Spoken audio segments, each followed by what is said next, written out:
trying to retain as much of the original lime crust flooring as possible and reinstating a fairly similar looking surface, but making it as reasonably flat as possible up to the base plates.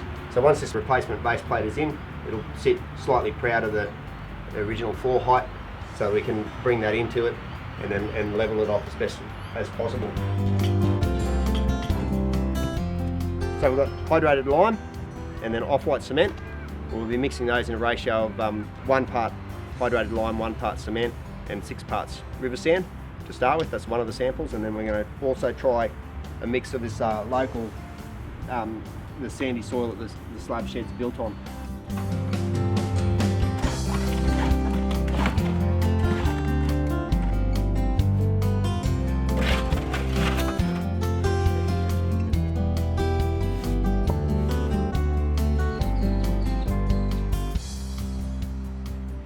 What we've got is actually 5 very interesting mortar mixes in front of us here.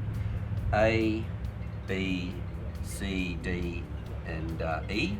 At this stage we've opted for D, and we can see that it looks very, very similar in its appearance to the original material.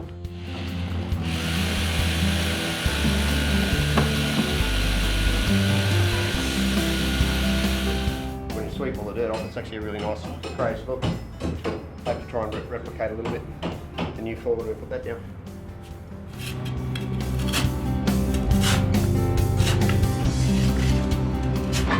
So just put the date down on the ground here, so that in years to come, if archaeologists or whatever want to pull the floor up, they'll see that underneath the lime crust and know when it was done. So get them all excited.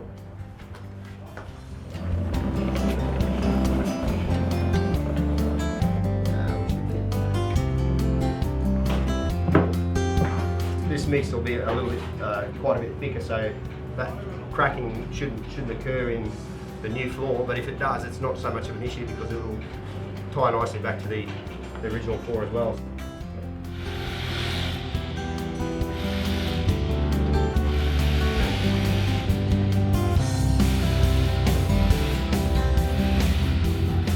Over the next couple of hours we'll be mixing up the mix and then laying that down, and like I say, trying to spread it out and keep a little bit of unevenness about it to follow the line of the timbers, but also more in keeping with the undulating nature of the original floor.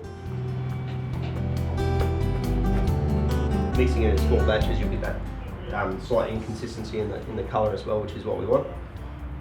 Overall, it's working out pretty well, and you'll see we're ending up with around sort of 65-70 mil of floor crust on there, so I guess you could say it's a little bit thicker than a crust, but a bit more like pastry, but anyway, it'll do the trick nicely.